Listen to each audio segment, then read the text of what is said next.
Good morning, everybody. My name is Jeannie Sweeney, and I am with the Above Board Chamber, and I am proud and excited to welcome some people into our program today. So we're going to be talking about diversity, which I think is extremely important in our community, and I think it's so exciting because when I look at the sky, or you look at the sky and you see a star, it looks pretty. But when you see a whole bunch of stars together, it's brilliant.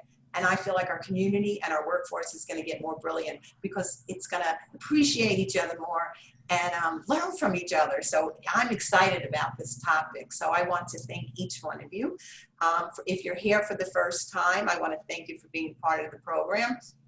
I also want to let you know, if you want to ask any questions, there is a part down the bottom called Q&A, and excuse me, Q&A. So you just need to type in your questions and I will see them, and we will do our best to fit them in, because I'm sure a lot of people have a lot of great questions, because these women, this is the only word I can think of, is they are brilliant. I read their backgrounds and they are going to be amazing on this program. So we're very excited. The Above Board Chamber is going on its 10th year in Southwest Florida. We're very excited. What we do is panels of experts that teach business topics, which is like today. Probably 90% of the people that come to our meetings in Lee and Cuyahoga County are business owners, and they come because they come to learn. And that's one of the most important factors of the Above Board Chamber. We love when you come in and you meet people, but we love when you leave and you learn about yourself and to make yourself better and your business better. And that's extremely important. Because of the COVID right now, we can't be outside a whole lot. So we've been doing webinars. We do 3, sometimes 4 a month, to make sure our business community is getting great information, that it can learn stuff and they can grow.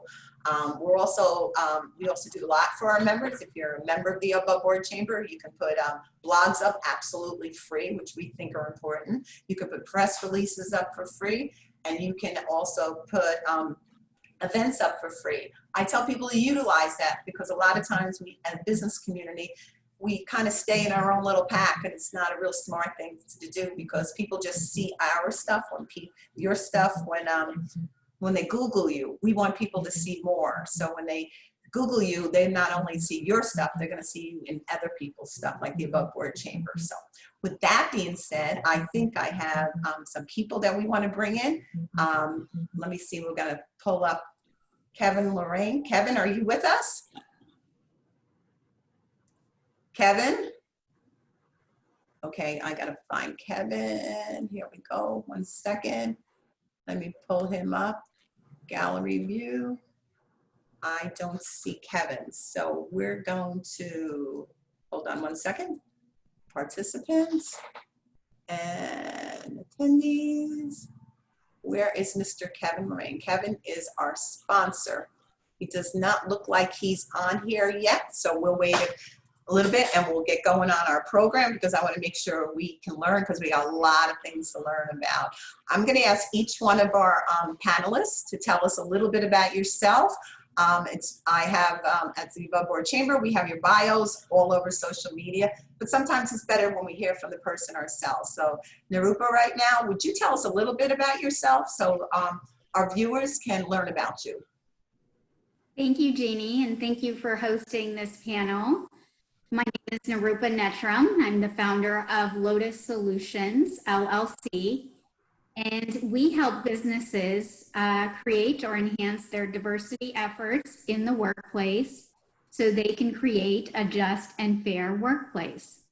My background is, I have a background as an attorney, as a collaborator, innovator, and social entrepreneur. And I also grew up here and spent my entire career in Southwest Florida. So really excited to be part of this panel today. Well, we are excited to have you part of this panel, and we're going to go down to Shanti. Shanti, you want to tell us a little bit about yourself? Sure. Thank you again for having me on this panel today. My name is Shanti Bala, and I'm a business and tax attorney. I am originally from Jaffna, Sri Lanka, but I grew up here with my family, and after graduating from Fort Myers High, I left for undergrad and law school, and returned back to Southwest Florida about 2 years ago. So I'm happy to be back, and again, happy to be part of this panel. Thank you. We are excited. We can see all those degrees behind you, which are pretty impressive. Teresa Ayers, you want to tell us a little bit about yourself? Hi, I'm Teresa Ayers. I have been a business owner here in Southwest Florida for the last 21 years. I'm also a business consultant for the Small Business Development Center over at FGCU. And this topic, diversity in the workplace, is a subject that is very close and dear to my heart. Well, we're excited because you do a lot for our community, and you helped put this event together. So I want to thank you very much for coming up with this great idea. And then we have Miss Precious. Precious, you want to tell us a little bit about yourself? Sure. Good afternoon, everyone. My name is Precious Gunter. I am the Director of Equity, Ethics, and Compliance and Title IX Coordinator for FGCU. My background is I am an attorney, but I am not an attorney for the university. But in my previous experience, I did handle discrimination cases. And so here at the university, I specialize in discrimination, equity, and diversity and inclusion programming for the university as a whole. I'm very excited to be here and very passionate about this work and happy to share any insight that I could give. Well, we are looking forward to it because I know each one of you have a lot of wonderful things that you're going to be able to share with us. So we'll get our program going. And when Mr. Kevin Moran comes on, we will pull him back up. Kevin is right now, he's the mayor of the city of Sanibel. He has a phenomenal company that is out there in the community all over the United States, actually. And he's also running for our county commissioner, and he is big on diversity. So I'm hoping that we get to hear from him in a little while. Nirupa, I'm going to start with you. Your first question is, what is diversity? So thank you for the question, Jeannie. Diversity has different definitions. Kind of give you my own. Having worked with businesses for the last 20 plus years, to me, diversity means having a workforce that includes people from different races, ethnicities, gender, generations, people with disabilities, people who identify as LGBTQ, and immigrants and refugees. And I also base that definition also on my experience being a female Indian immigrant myself. Excellent. Shanti, the next question would be for you. When it comes to inclusion, how does an employer foster an environment where people who come from different backgrounds know the employer's values, their ideas, and input? That's a really good question. And, you know, I think diversity and inclusion are two separate things, right? And so it's important to hire a diverse staff, but then how do you retain that diverse staff? And it's primarily through inclusion. You have to make your work environment safe enough that people of diverse backgrounds feel that they are part of the conversation and that they are included. And so, you know, to really answer that question, one, you know, is the management giving opportunities for people of diverse backgrounds to have a voice, to be included? You know, for example, if there's managerial staff who mentor individuals, are they mentoring someone who is different from them or their background? Are there opportunities for professional growth for people of diverse backgrounds?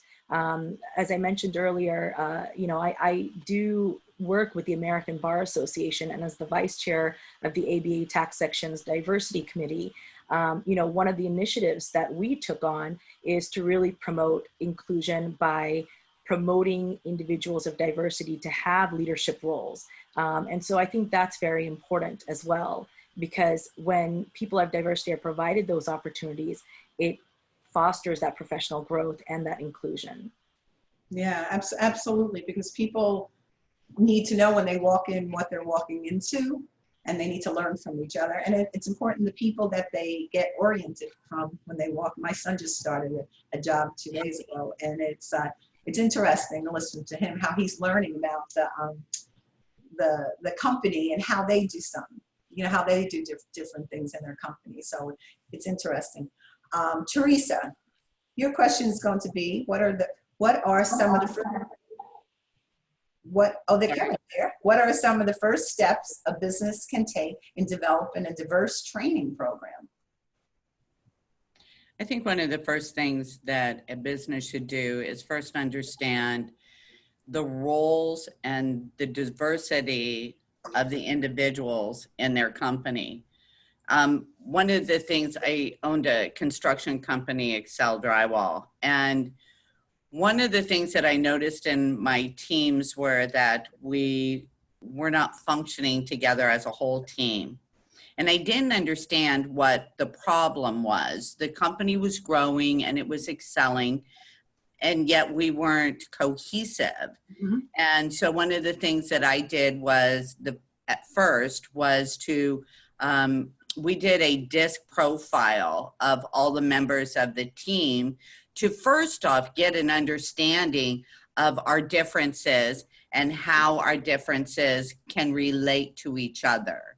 And I think if you're going to build a diversity program, a cohesive program, you first have to have an understanding of the individuals involved. And I know that the DISC program for us was major, and it was the first step to making big changes in the company. So I would say that that would be the initial first step for any company.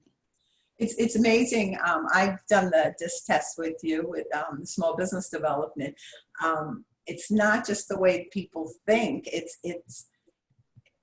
to understand their feelings, you know, because I'm a people's person, which everybody knows, but somebody else, as you mentioned earlier, is more black and white, and they're strict and they say things right away, and you can get offended.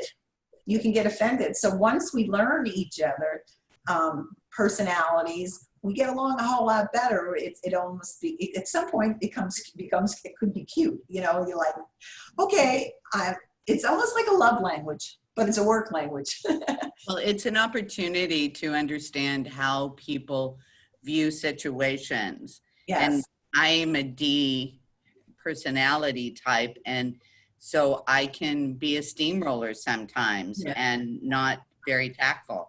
And especially when I'm working with someone who's more of a C or an S, somebody who is more cautious in the way that they come at a situation or they want more information. Yes. And so understanding that initially is, I think, very, very important. That's excellent. More companies should do that with their employees, to do the DISC, because I think they would get to know each other a whole lot better. And I think the workflow would be a whole lot easier because they would understand what's going on. Precious, it's your turn. Why is it important for an organization to center values around diversity, inclusion, and equality? Can one exist without the other? Thank you. I think that it's certainly important for all three of those to coexist. I think Shanti and Nirupa have already kind of explained the philosophies and the definitions behind diversity and inclusion. When we talk about diversity, you know, we're taking into account similarities and differences that individuals have. And typically we refer to them in two different dimensions, primary versus secondary dimensions. The primary dimensions are typically those immutable characteristics. So those are things that you perceive when you first see an individual, right? You know, you perceive what you think their sex is, what their race is, what language they speak. Mm-hmm.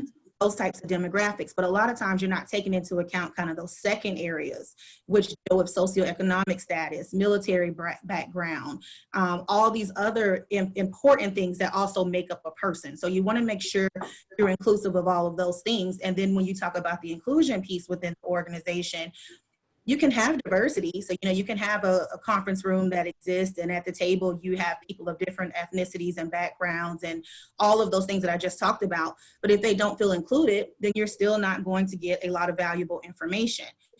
You know, I can say myself that being a minority, there were several times in my professional career where I may have been given an opportunity to have a seat at the table, but I wasn't necessarily comfortable speaking up. And so you miss out as a company, you miss out on important ideas, innovative ideas. You miss out on a lot of information. There's a lot of statistics that show that, you know, when you're not inclusive, that you lose out on a lot of opportunities by not being inclusive. So that's why it's very important to make sure that an organization centers their organization around those values. And then lastly, you want to make sure that you have equity. because equity is the piece that's making sure that you allow equal opportunity and access to everybody by taking into account their background and experiences that affect that access. And I think Shanti talked a little bit about that in saying that, you know, you want to make sure that you understand when you are trying to diversify your portfolio in terms of hiring, that you are still even taking into account, you know, systems that are in place that could weed people out based on their race by looking at a resume. I mean, there's software, there's all these types of things that sometimes even not intentionally on how they're created, they still have an impact on marginalized communities as they're going through application processes. So you want to make sure that you're taking account into all of those things, and you need to have all three of those coexisting if you want to be successful. Excellent. What do you recommend if when somebody goes in to start a business?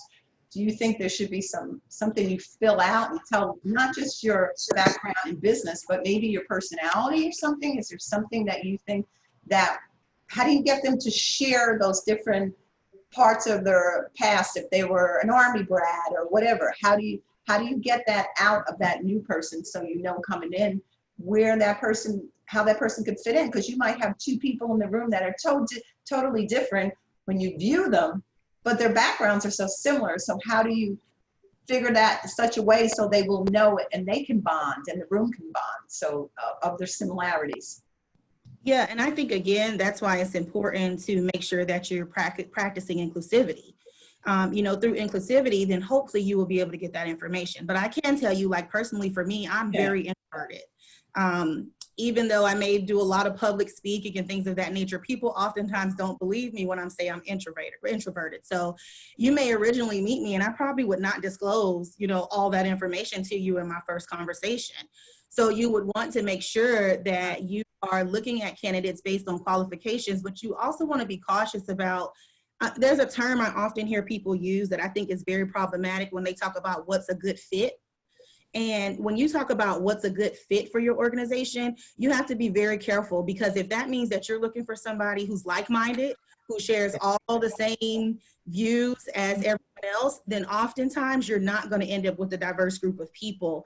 And even with trying to necessarily want to know certain personality traits, you have to, again, be very careful for that, because we are very inclined to lean closer towards people that share similar personality traits or similar backgrounds and experiences. And so you want to make sure that you're creating not only diversity in the physical sense in the workplace, but a diversity of experience for all of the employees in the workplace and the people that are interacting with your company.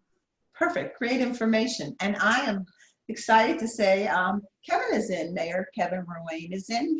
Thank you for being our sponsor. We're going to bring you in for a second now, and he's the president of Crest Resources. Is a vision of Castleton Capital, the leading equipment financing company in the salon and spa and tanning industry. And Kevin is also running for county commissioner, so we are very excited about that. So Kevin, tell us a little bit about yourself, and thank you for being our sponsor today. My privilege, Jeannie. Thank you very much.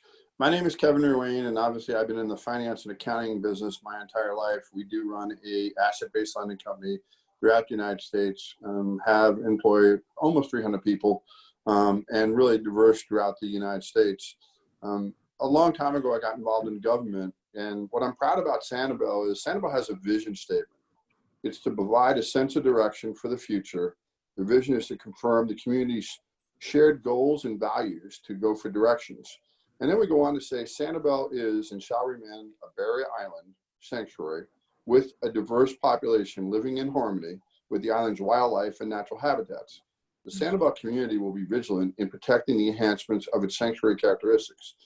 You know, diversification is so important, and Sanibel is the leading city, having all different elements, understanding how important it is to have the members of our community that work in our community, live in our community, and be part of that. We have below market housing as well as equity ownership.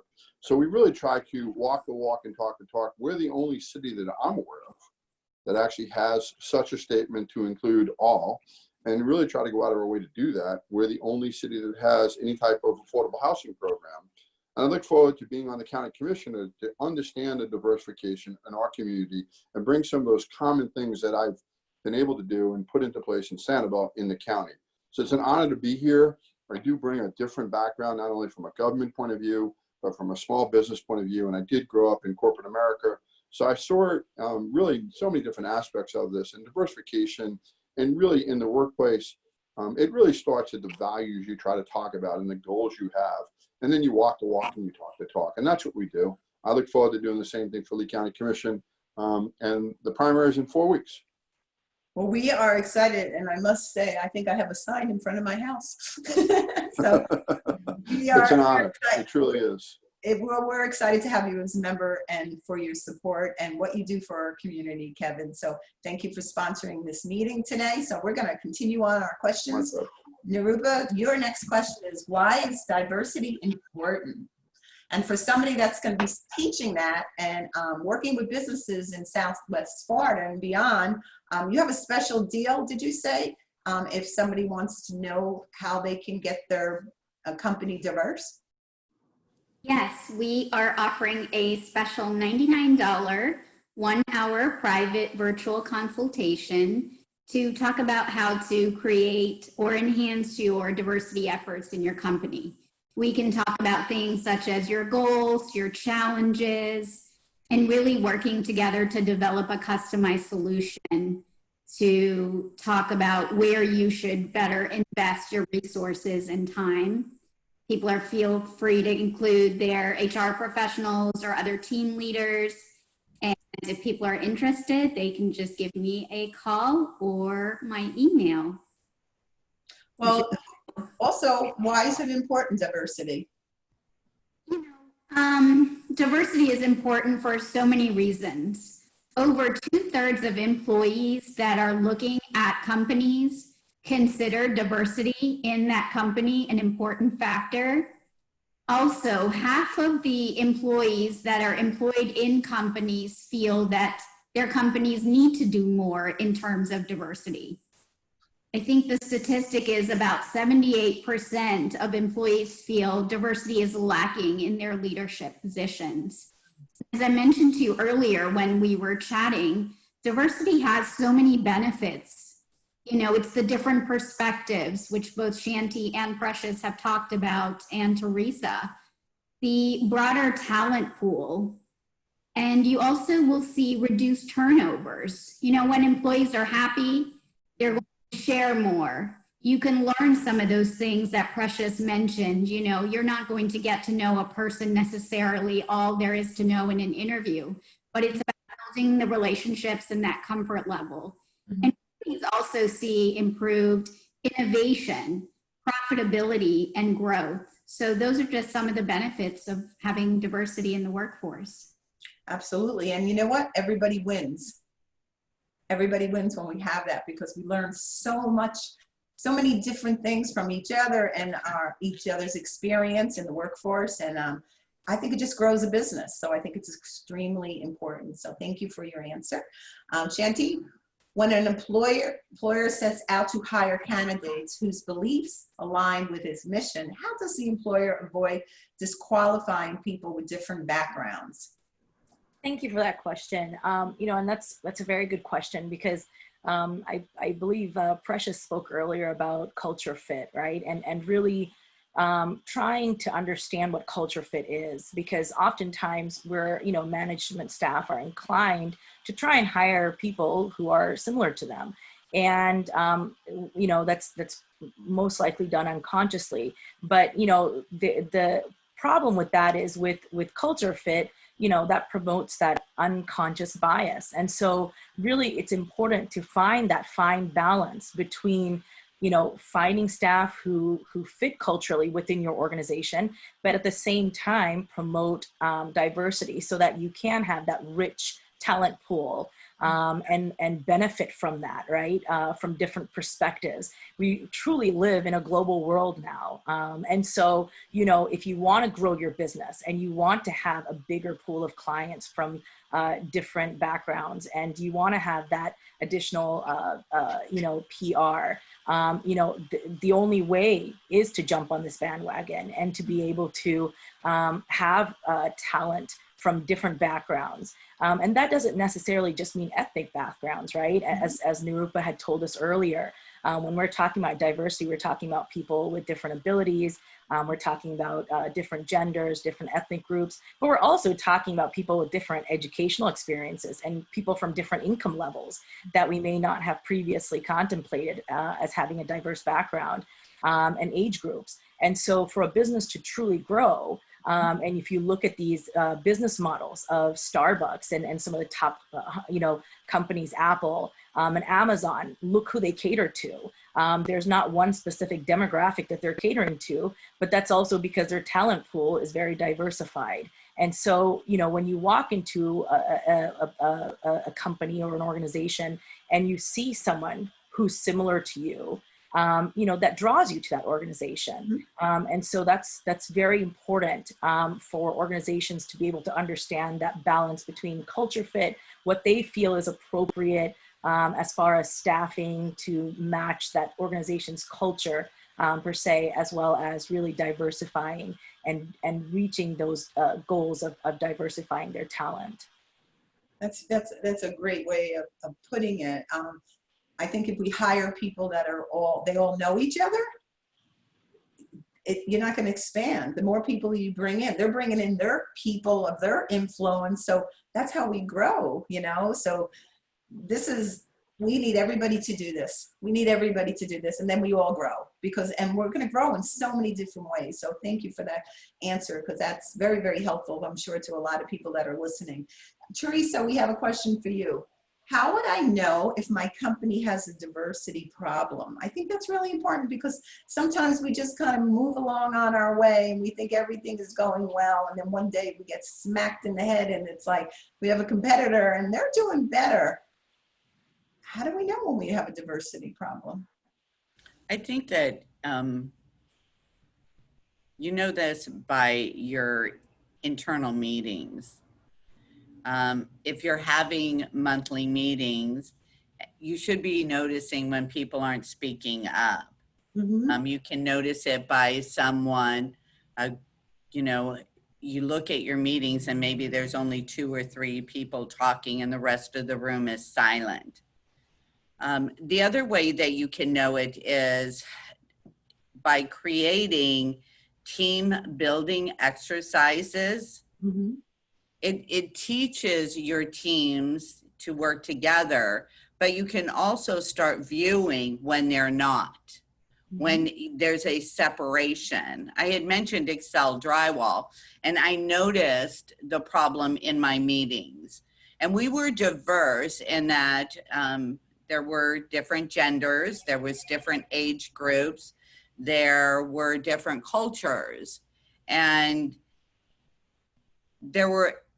Miguel ran my finishing end of Excel Drywall, and Miguel had a tendency of not speaking up. Part of it was a cultural thing for Miguel. So I would push him to speak, tell me what's going on there.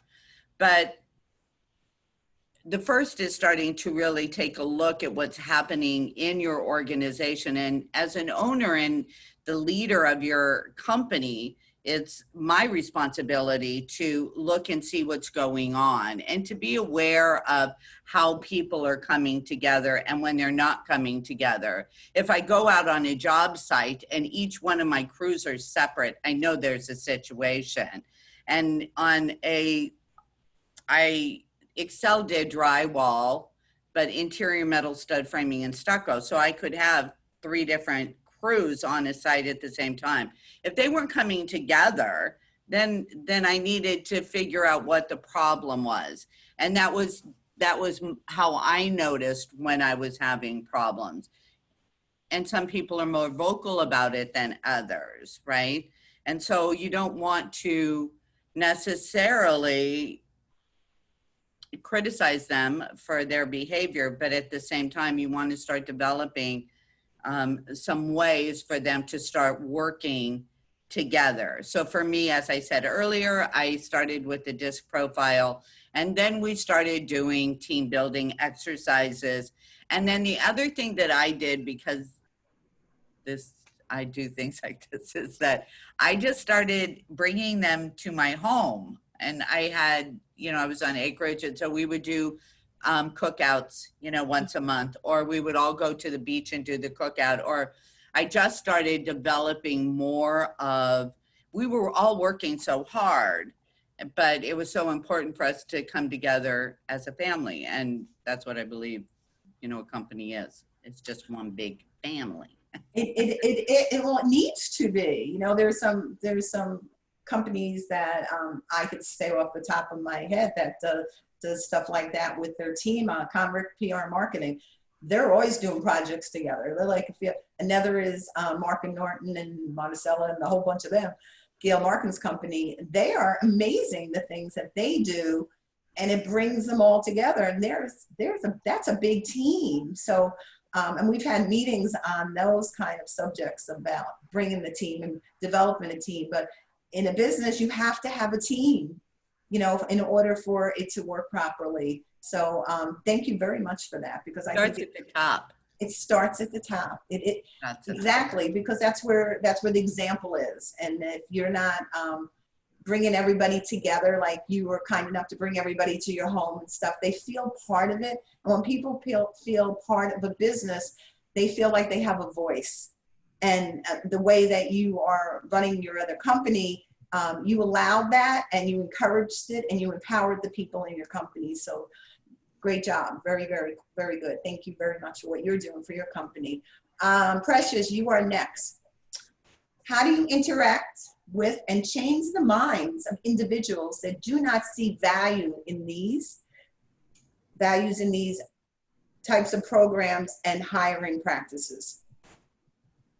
I think, you know, of course, like we've already talked about, one of the first things to do is diversify. I think oftentimes when individuals have a particular mindset about diversity, a lot of times it's based on stereotypes and biases that they have been associated with or witnessed the majority of their lives. And so by diversifying and creating different experiences for them, they can see that not all people are X, Y, and Z. You know, they're not categorizing or grouping people based on their race, age, disability, etc., and that they can understand that people, you know, that people are different. You know, for me personally, I grew up, I was a military brat. And so I've been around a lot of different people, you know, my entire life, as early as I can remember. And then even in my college and law school experiences, I went to 2 different types of institutions. I went to a PWI for undergrad, and then I went to an HBCU for law school. So again, I've had a lot of different diverse opportunities and interactions with a lot of individuals my entire life.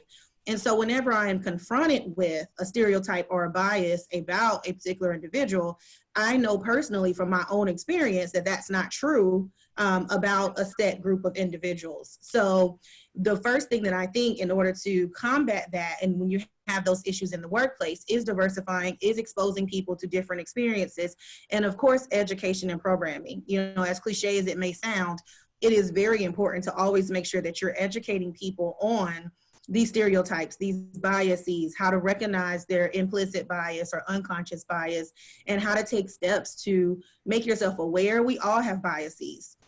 But what are you doing to recognize them? What type of steps are you taking to alleviate them?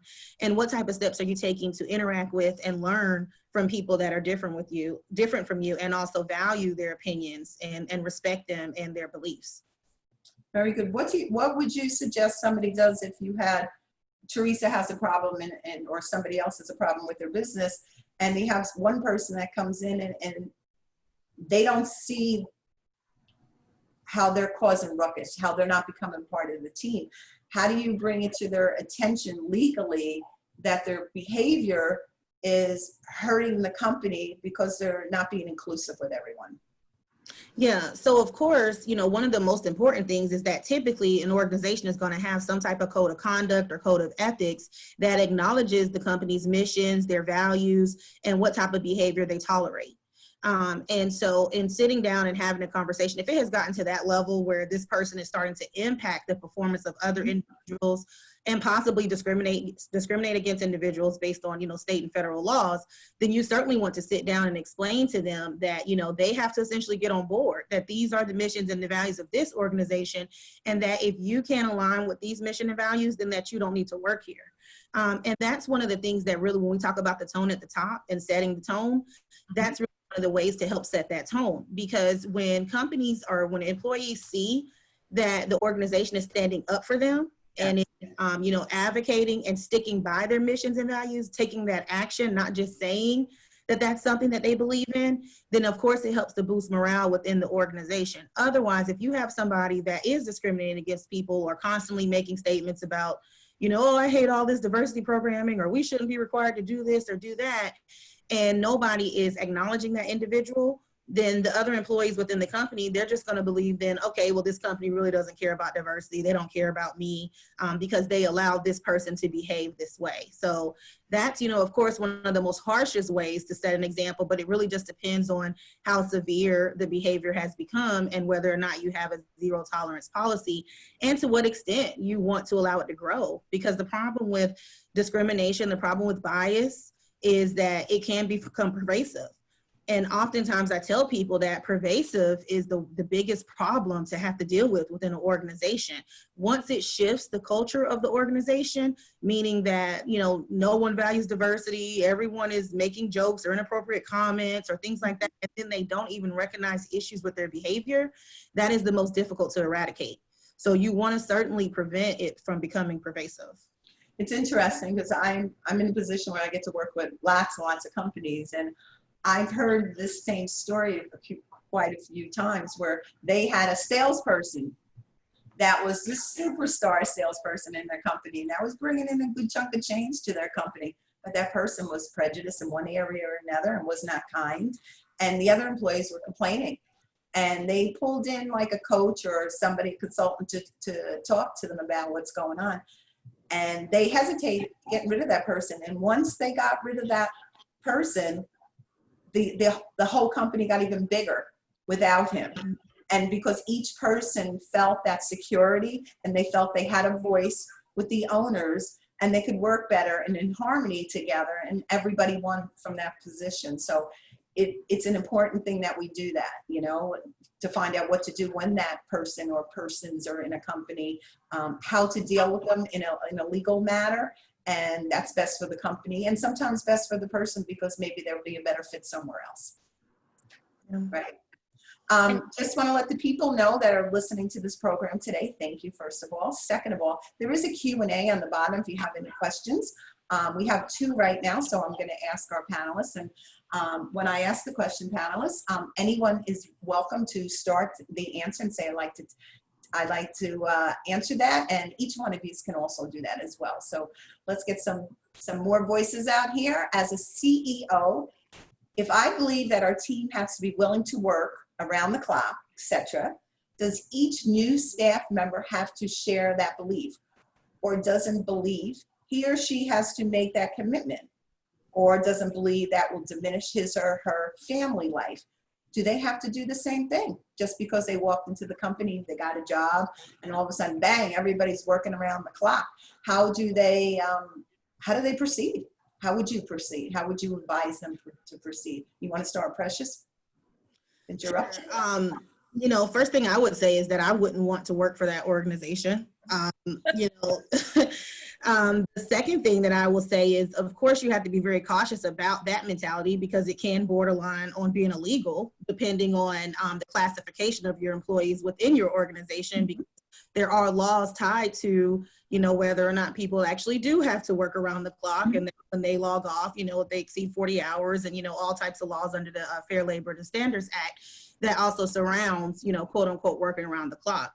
But as a non-exempt employee myself, meaning someone who doesn't have a particular set amount of hours that I have to work every week and kind of am expected to be on, at all times, I look for value within an organization that understands and values work-life balance.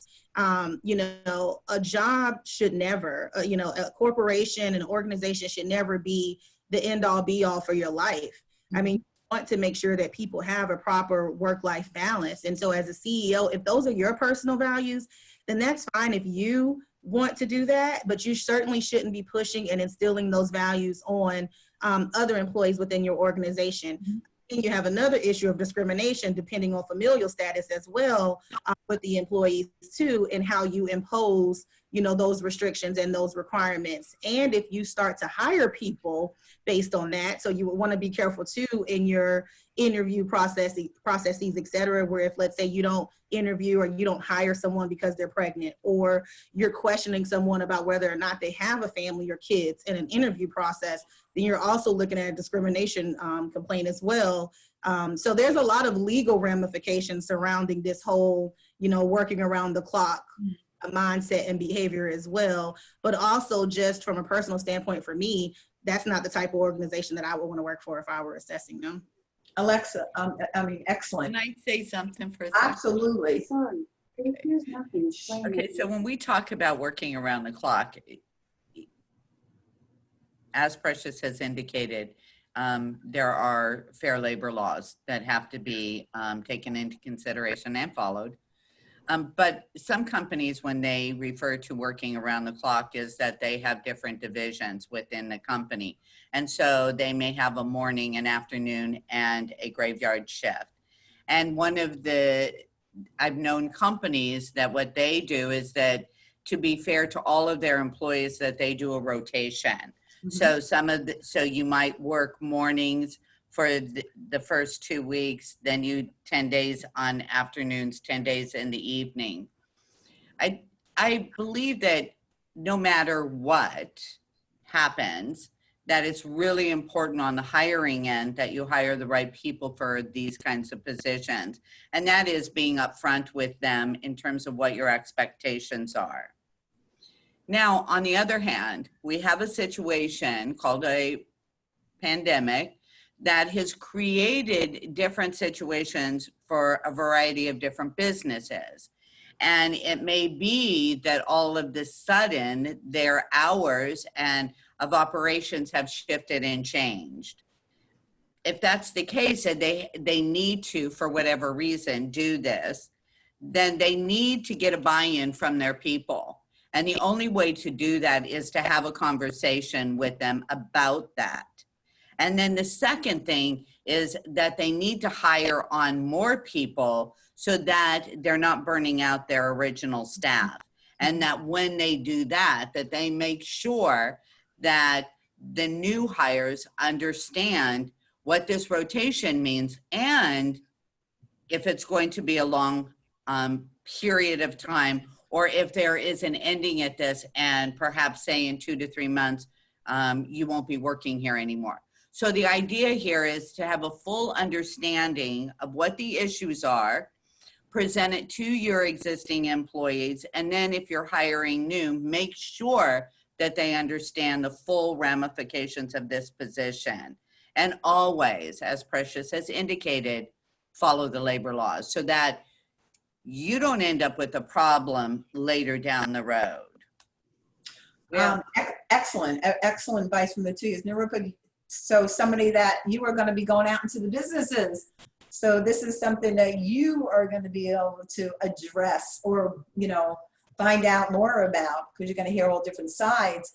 Do you have a different answer to this? You want to add to this, or were these two perfect answers? Well, those two were perfect answers. But I would say, you know, if it's a situation where a business may have need for employees to occasionally, you know, work more than the allotted hours, whether salaried or not, then be clear, as Teresa and Precious mentioned, in the interview of that expectation, but also the reasoning behind it.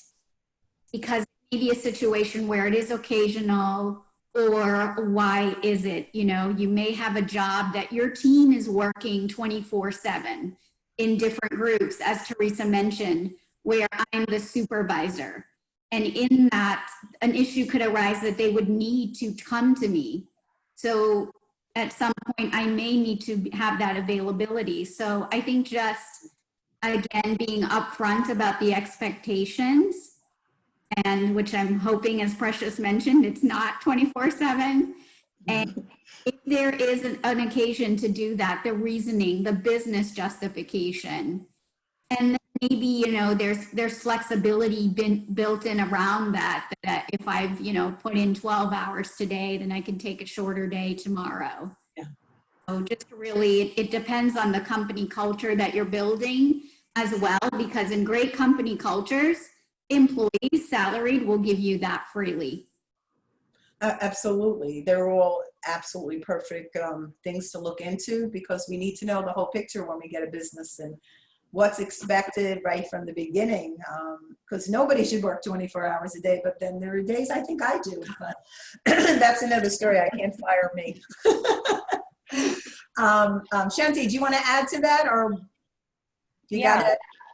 Thank you. And those are all really excellent answers. And, you know, I just have a little bit to add to that, you know, and I think that, you know, that old phrase that, you know, work smarter, not harder, really kind of comes in here because, you know, one of the practices to implement, you know, as part of diversifying your staff is to have management with an open door policy, one, because I think that's really important for staff to be able to communicate freely and openly with management. And then as Nirupa had mentioned, having those flexible work conditions is really important. You may have a new mom who needs to take time to nurse. You may have someone who has, you know, religious practices. I know I worked at an organization where we had people who had to pray 5 times a day. And so they took that time to do it. And then they would make up that time. And so that was really important to be able to foster that kind of flexibility.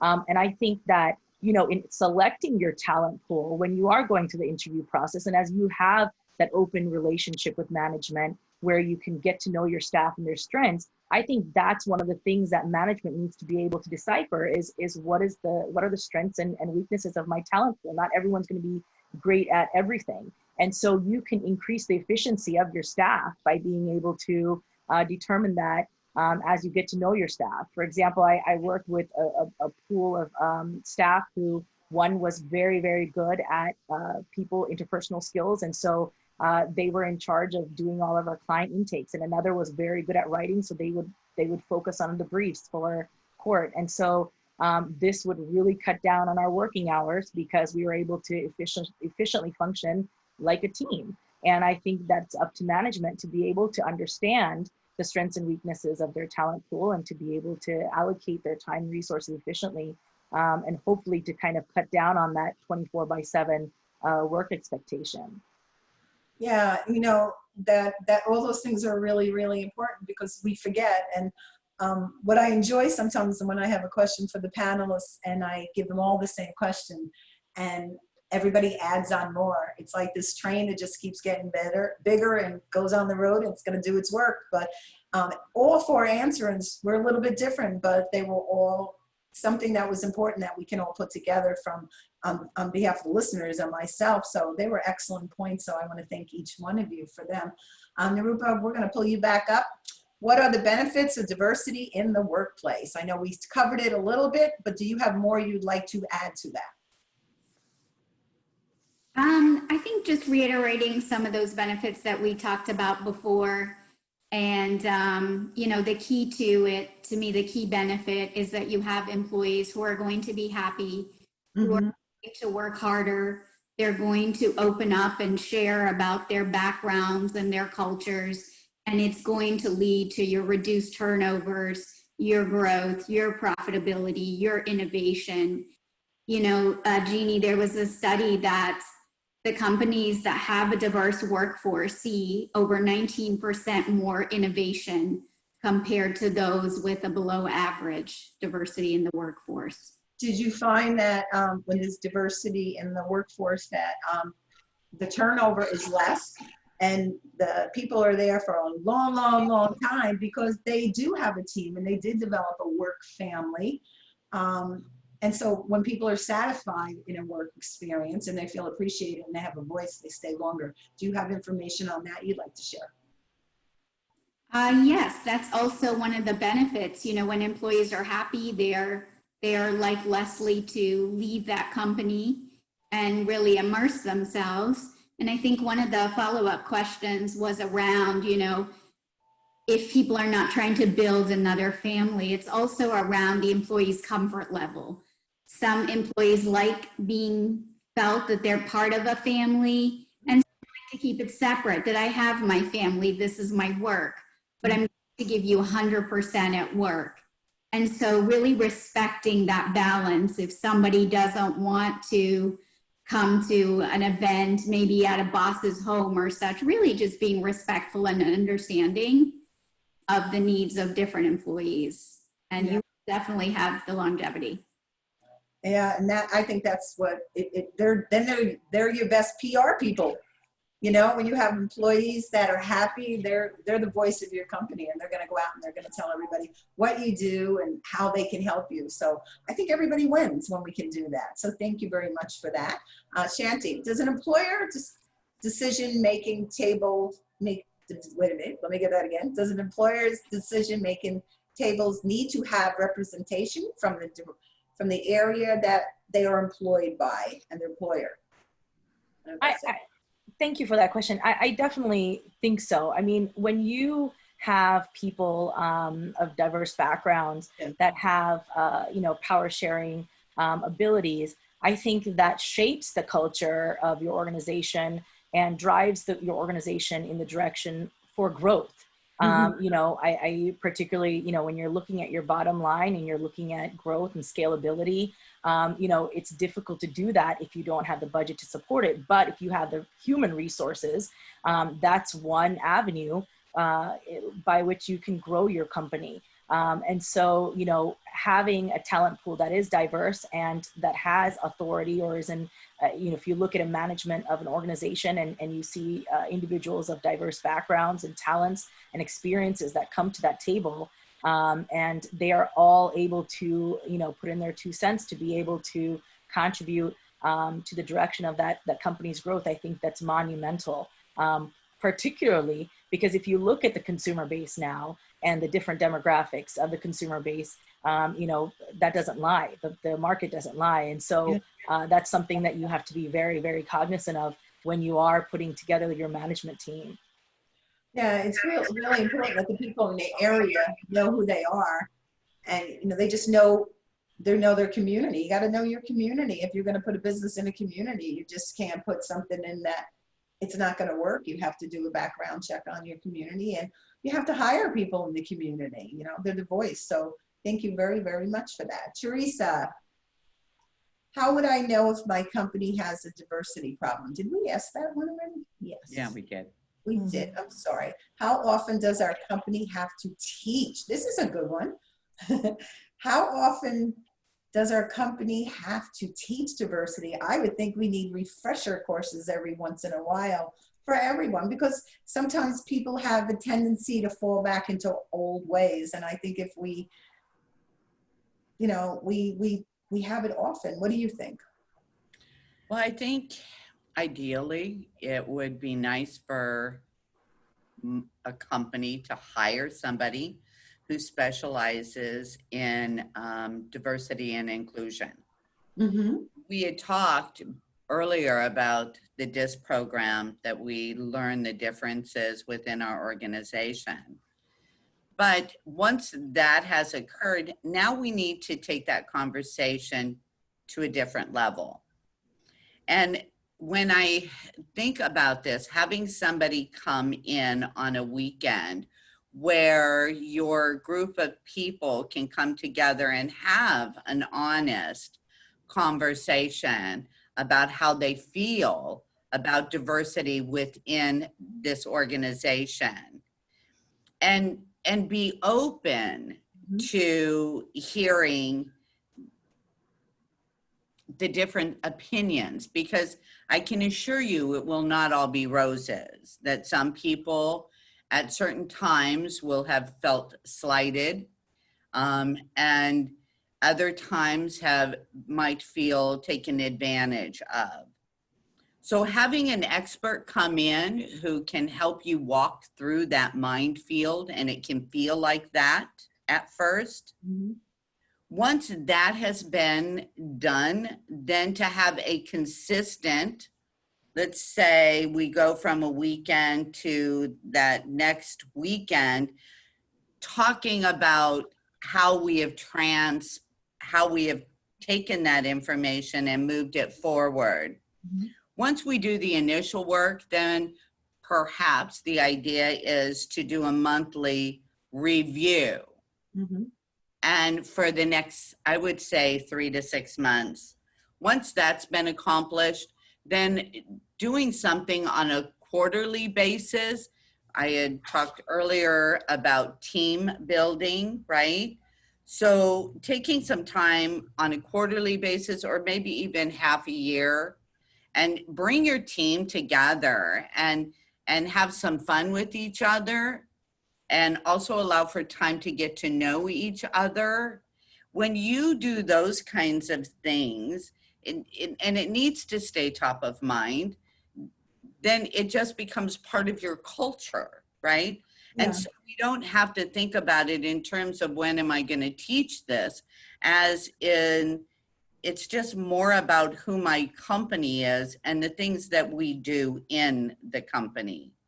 And once we start the ball rolling in terms of inclusion and making people feel safe about sharing their ideas, because you know, sometimes it's not about a complaint.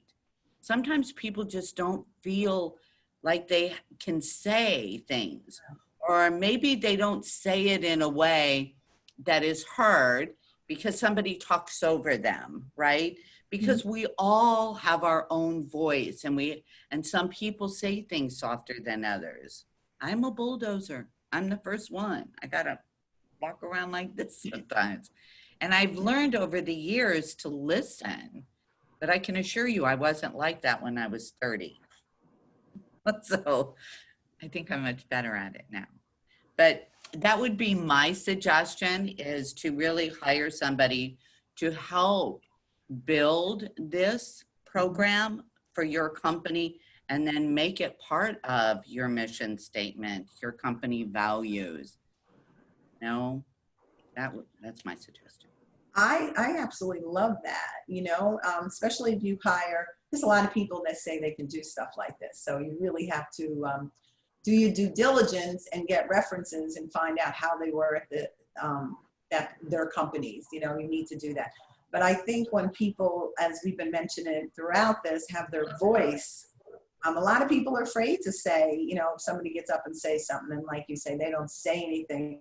I wonder if some of these programs, they allow them to write down how they feel in the beginning, and maybe anonymously, you know, just get up and say, these are some of the questions. And then they get the answers, because some people are afraid of what they don't know, and they think if they say their words that they're going to insult people, and maybe they're not. Maybe it's going to make the other people feel, oh, I felt that way. Let's talk about this, or talk through this and get to know what this problem is and how we can get a solution and fix it.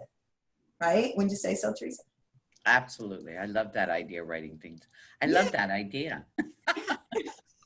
But I think it's easier in the beginning, you know, so we don't have to worry about bulldogs. Not that you're a bulldog, but you brought the word up. But I think people need to know, you know, because there's always the domineering people in the conversation. Like, I'm probably like that too, you know, and somebody else wants to speak and they kind of keep it inside. And they could be the diamonds in your company, and they leave because we never brought out their voices. And I think that's what do they say? You got to brush off the piece of coal and you get the diamond. So if we brush off their insecurities and give them a voice, they're going to be superstars in your business. So giving everybody a voice, everybody learns, everybody grows. So great suggestion, Teresa. Very good. Okay, Precious. I love that name. Could you imagine being a baby and your mom calls you Precious and you get to keep it forever? It's such a pretty name. What are some ways to assess whether your efforts are having an overall impact? I mean, you could be working so hard on this. Is it working? How do we know? Yeah, I think one of the best ways to assess whether or not your efforts are having an overall impact is to use continuous improvement methodology. Most organizations are familiar with some form of that. And the biggest thing about that methodology is to do a lot of testing and test cycles and trying to make sure that you're not suffering from what we call solutionitis. So meaning that you aren't thinking that you have the problem figured out and you're just going to all these solutions, but you're not really sure on which actual solution actually is fixing or correcting the problem or the issue. And so that same mindset can be applied to these same things. And so you can do that through surveys. You can do that through benchmarking, setting goals within the organization. Typically, you know, under the law, most organizations are required to complete what's called an affirmative action plan, which outlines and looks at your demographics for your organizations, where your goal areas are, and things like that. So those are effective documents that you can really use to help benchmark and set goals in order to test, you know, cycles for your organization to make sure that these efforts are actually working. Again, you specifically want to make sure you're doing that if you had the pervasive issue that I was talking about earlier, because in those situations, it's going to be harder to shift that cultural fit and that cultural mindset. So you want to make sure that you are testing to make sure that things are shifting. And one of the best ways is surveys. Of course, anonymous surveys are always the best. You know, because one thing that I think is very important to piggyback off of what Teresa was talking about with people being comfortable in speaking up is that the flip side of that is people have suffered ramifications for speaking up. And so there is a legitimate concern for a lot of people when it comes down to them voicing their opinions and speaking up in situations, because oftentimes you have to take into account the power dynamic within the organization. And depending on what type of organization you're in, certain people have a lot of power. And if you speak out against those people, then those people will do things to retaliate. You know, they do things that affect your job. They affect your opportunities for promotion. They affect your opportunities for going elsewhere within the community, just depending on how powerful they are. And so it is a legitimate concern for a lot of people. And that shifts back to, again, that conversation about the tone at the top and making sure that you show that you're an organization that truly supports those values and has all types of mechanisms in place for people to report concerns, whether that's an anonymous hotline for reporting. One of the things that we do in terms of our annual evaluations, one of the metrics for annual evaluations is to show what you have done in support of diversity and inclusion initiatives that align with the mission for the organization. So that is something that annually the supervisor is going to be asking you, and we have a certificate program here. So that's one of the ways that a lot of people satisfy that metric is by completing the certificate program. But you want to make sure, again, that you are showing that this is not just something that we talk about during Black History Month or Hispanic Heritage Month or things like that, that this is something year-round that we are committed to and focused on that is central to the ideals of this organization. I like that. Now, let me ask you something. The certificate program, that's very interesting. Is that just within the university, or can businesses participate in that? And if so, how do they get a hold of you? Yeah, currently it's only within the university. We are working on a plan to expand it outside to the community. We've had a lot of community interest over the years. We are going into the 5th year of the program. It is ran out of my office. We've offered over 100 sessions every year for the past couple of years on a myriad of topics. So we are certainly in the process right now of working with expanding it to the community. But it has been something that has gotten a lot of buy-in, a lot of support from upper administration, and a lot of people that are just interested in it and really support it and enjoy coming out to the events and learning things, you know, about, you know, their culture that they didn't know and other cultures, and assisting them and providing them with tools on how to better interact with other individuals within the workplace. That's an excellent, I think the community needs that. You hear that, Teresa? We need to get that out in the community. I think that's really important so people can, they gotta learn. They gotta learn. We gotta play together in the sandbox, you know, and once you do that, it works out really well. I have a question, and it sort of leads into what you were just talking about, Precious, so everybody can answer it. We hire someone who didn't tell us her or his religious rules, basically, and they're prohibited from working on Saturdays, but we wanted to assign her or him a Saturday work to do on a Saturday. It should have been in the beginning, but it didn't happen. So how does that person say, I can't work on Saturdays without getting in trouble? Like, how do you communicate that in a soft manner that you're still valued? Well, so one thing is, that's important to note here is that they are not required to disclose to you, what their religion is at the time of the interview process. And it's discriminatory for you to also ask questions about their religion during unless it's an interview for a church, or something like that, unless it's specific to the actual job itself, you wouldn't ask those types of questions in the interview process. And under the law, in terms of a religious accommodation, they are entitled to that accommodation unless you can show that it's an undue burden for them to provide you, with that accommodation. So if there's an undue burden for this individual having Saturdays off for the organization, then you don't have to provide the accommodation. But if you can't show that it's an undue burden, then you would need to accommodate them based on their religious request. In order to, and kind of the question was, how do you so if you're the employee now, I guess I answered it kind of from the employer's perspective, but if you're the employee now, in response, how do you tell someone that and you're fearful that they may fire you? Yeah. And it's important for you to know your rights and to know that they can't fire you just because you made that request. And there are federal and state organizations that you can file a complaint with if they do. There's lots of high profile cases, surrounding these issues for a lot of corporations. But so one, you want to be comfortable in knowing your rights. And then also to, just try to approach it, as professionally as possible, disclose it, explain, why it's important to you, why you must observe this day. And hopefully your employer will be understanding. Yeah, because you can see that happening. You can totally. Oh, absolutely. You Yeah. can see that happening. So that's, yeah.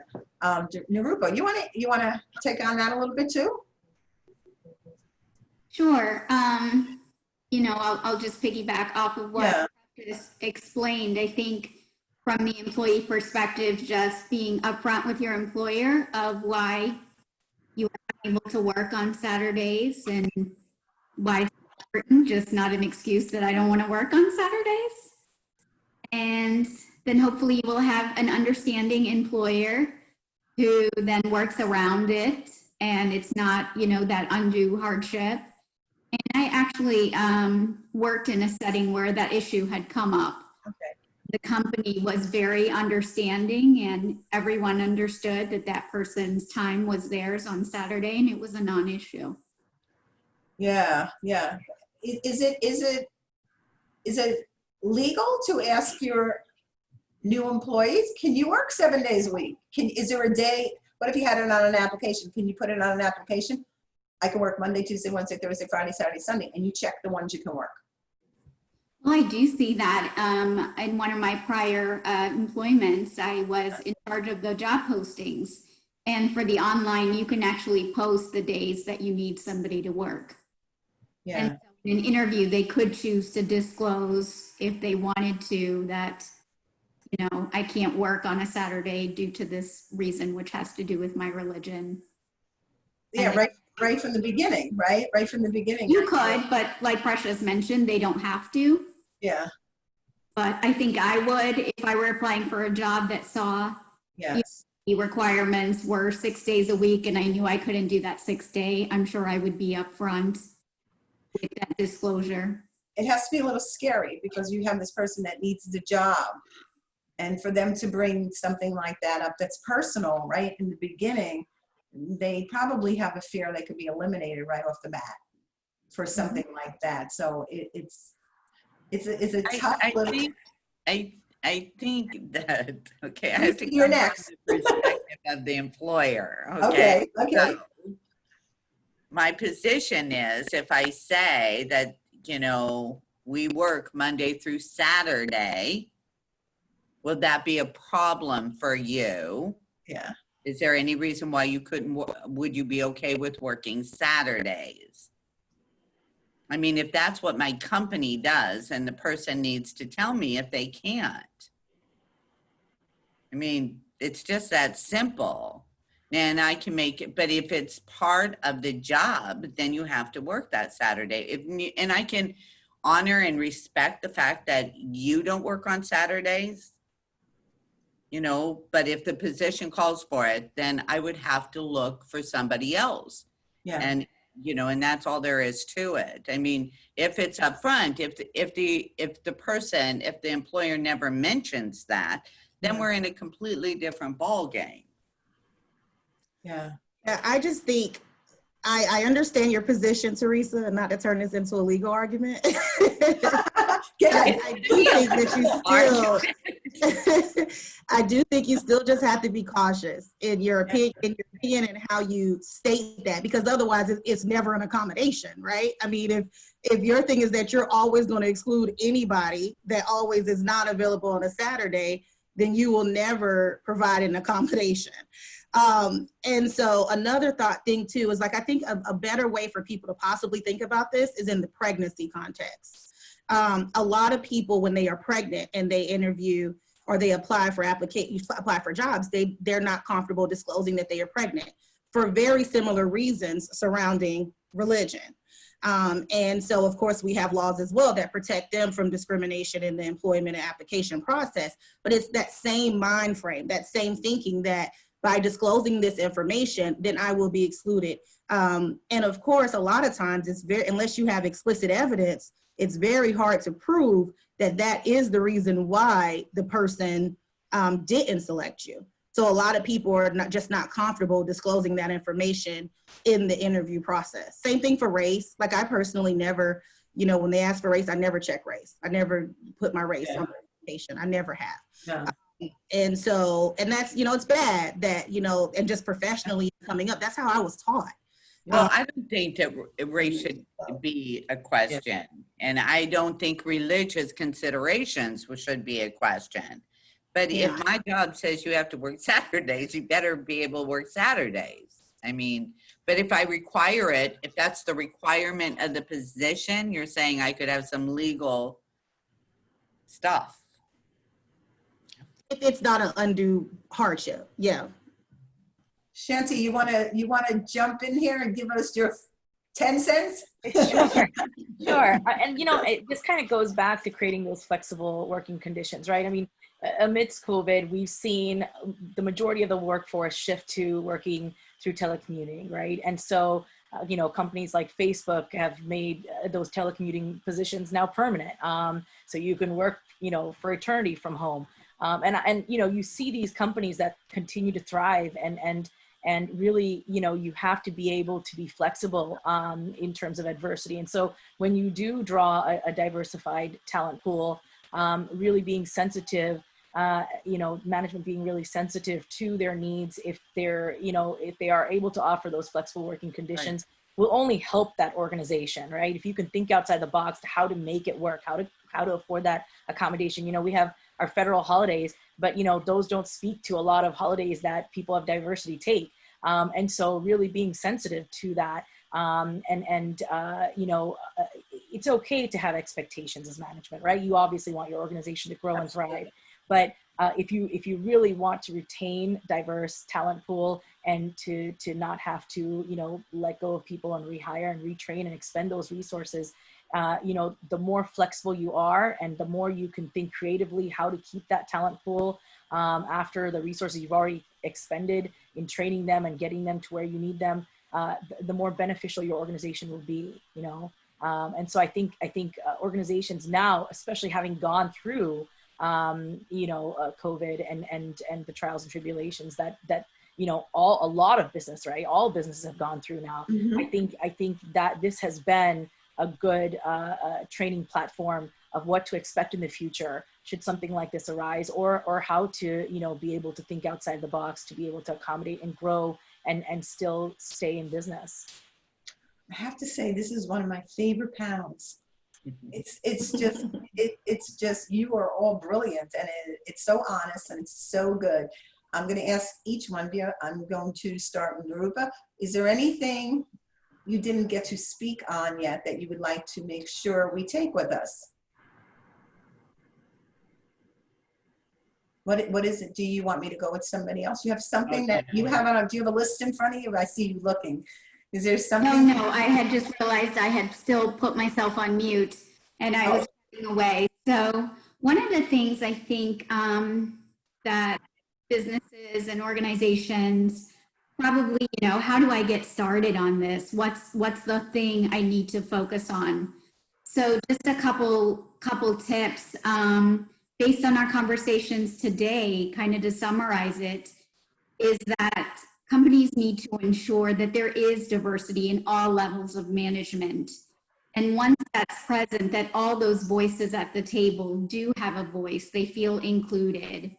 Looking at the folks that you're recruiting for as your employees, as your board members, really building diversity into your strategy and goals. You know, I was reading just the other day, Intel committed to increase the tech roles in women by 40% by 2030.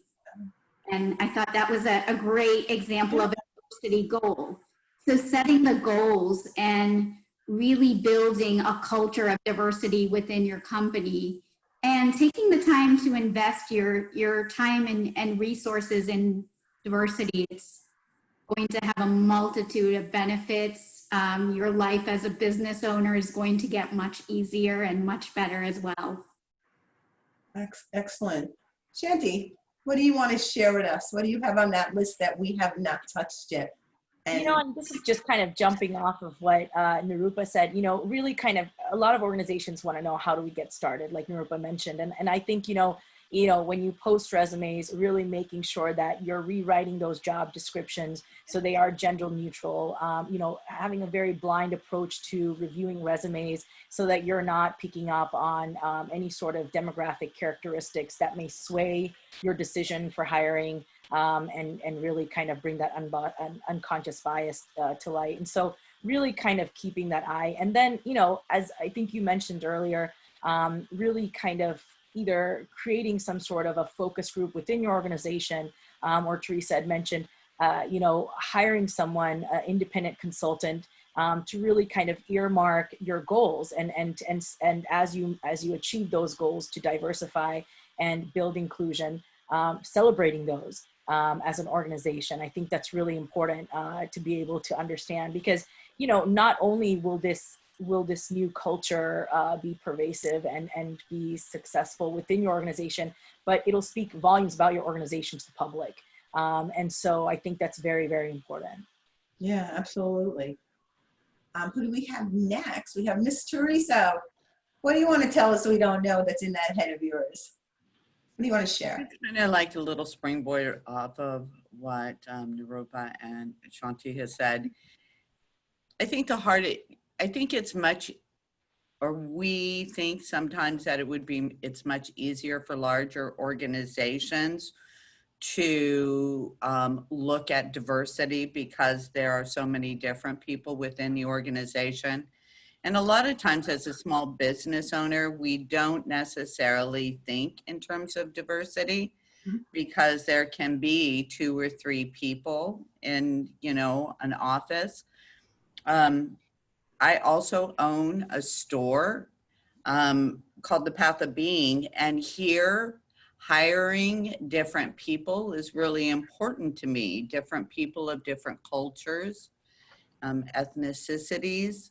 I like the mix up and I like what they bring to the table, and they help me see my own business from a different perspective, right? Mm-hmm. So I'm going to encourage small businesses to kind of think outside the box, take a leap, do something different, bring somebody new in. Mm-hmm. That might bring in, or I'm going to assure you will bring in some new ideas and kind of freshen things up a little bit. So that's my way. I think that was very good. Precious? So I have a couple of things to say. Good, because we have time and we want to hear them all. One, you know, I think that we're not being true to ourselves if we're really not truly trying to help people in the actual interaction. And so I do want to address Arnold's comment that he just wrote that said lots of Jews would be willing to fill Christians for Christmas. Arnold, there's a lot of things that are problematic with that statement. And if you're truly trying to learn about diversity and inclusion and the proper ways and having these types of conversations in the workspace, I could tell you that, you know, if you were to make that type of statement, you know, in the workplace in front of certain employees, that there are a lot of people that probably would be very uncomfortable around you from that point forward, and probably not necessarily comfortable interacting with you, and make certain perceptions based on those types of statements. So I think this, honestly, not to call you out, but again, I just feel like if this is truly an educational opportunity, we have to take it at this moment. So I think that's a prime example of what you should not do, or what you should not write, especially in a chat room or in a conference room or in a meeting setting, when you shouldn't say it, period, but honestly, when you're around a lot of different people within the employment context. So just Precious, tell him, if I may interrupt, tell him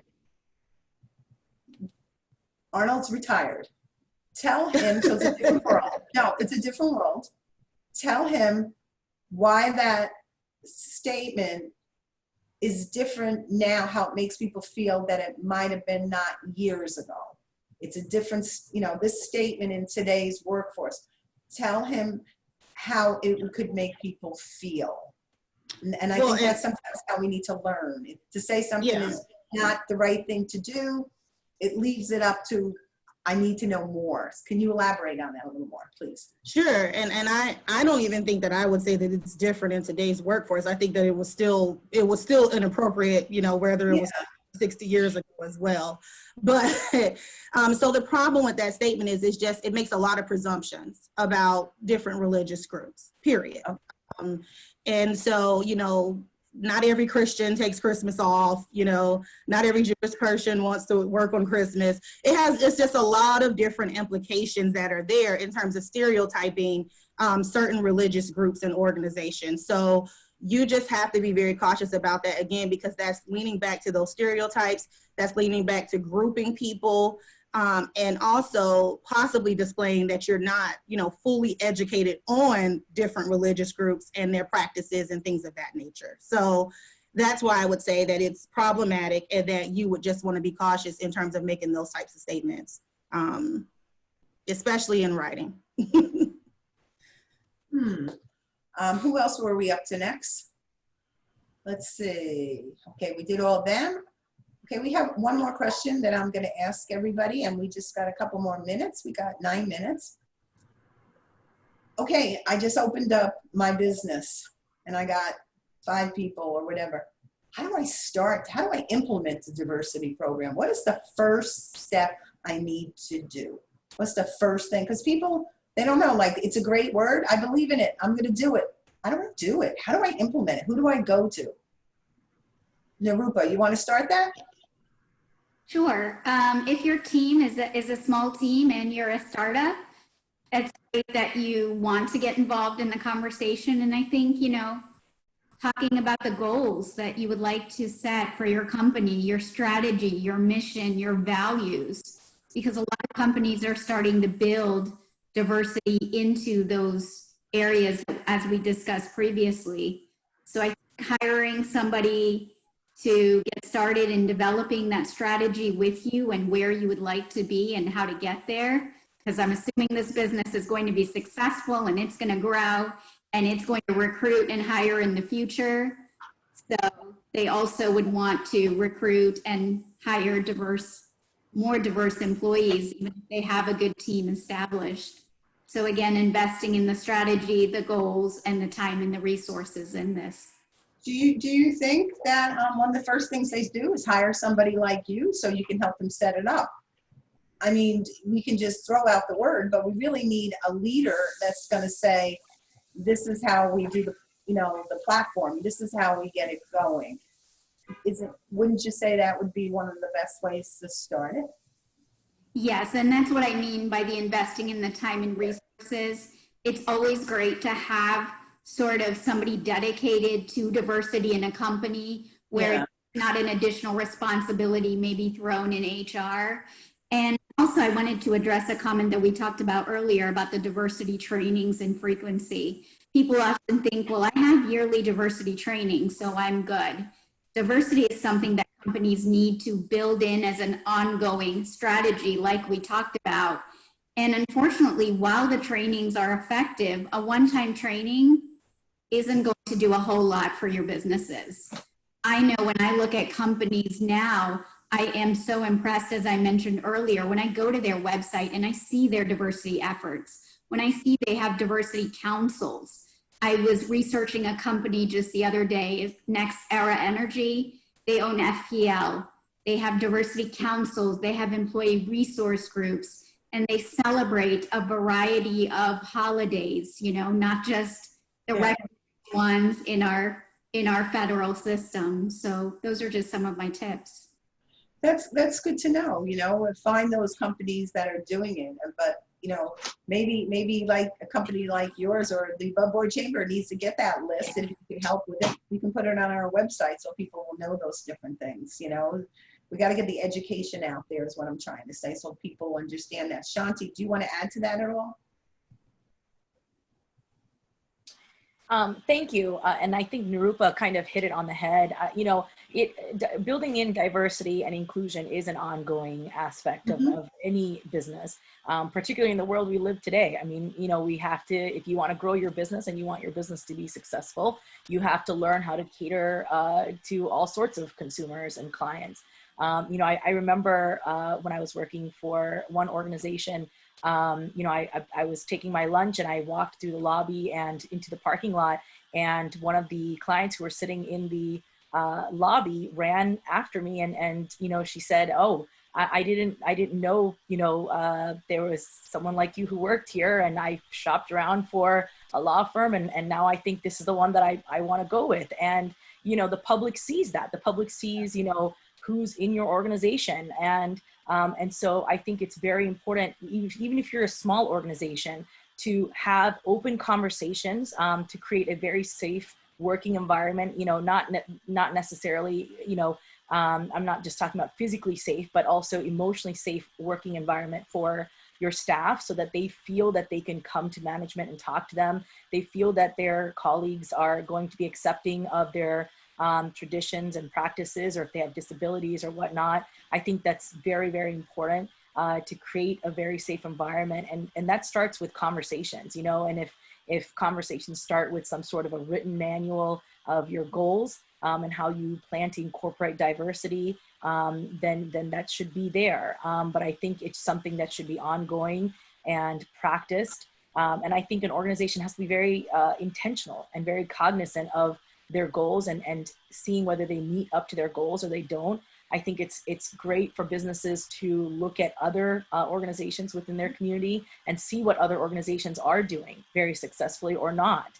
And really, you know, connecting with those other organizations to be able to build and foster that growth, I think is critical. You know, I've spoken to real estate companies who have hired, you know, real estate agents from different ethnic backgrounds. And so that, and they've grown their companies that way, you know, so that they can tap into, you know, markets that they previously didn't, and demographics that they previously didn't. And so it really is thinking about, you know, the impact that your decisions as an organization will have on the community, and within your organization, how that impact will cause your long-term growth or not. Yeah, excellent. Teresa, would you like to add to that? I think that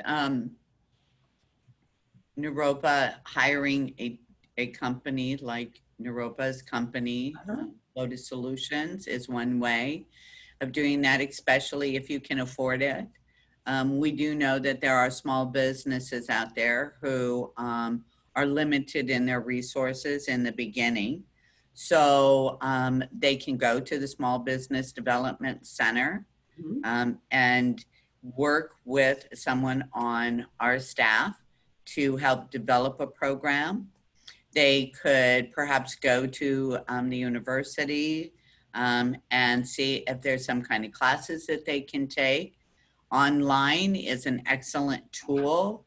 You can do your own research and see what the experts are talking about in terms of setting up a basic diversity and inclusion program. So do not allow your income resources to limit you or your growth. Take advantage of other opportunities that are available that wouldn't necessarily cost you very much money. And then as your company grows and develops, then you can hire an expert to come in and really help you guys dig deep and build that program. Well, thank you very much. And I would like to thank all of our panelists today.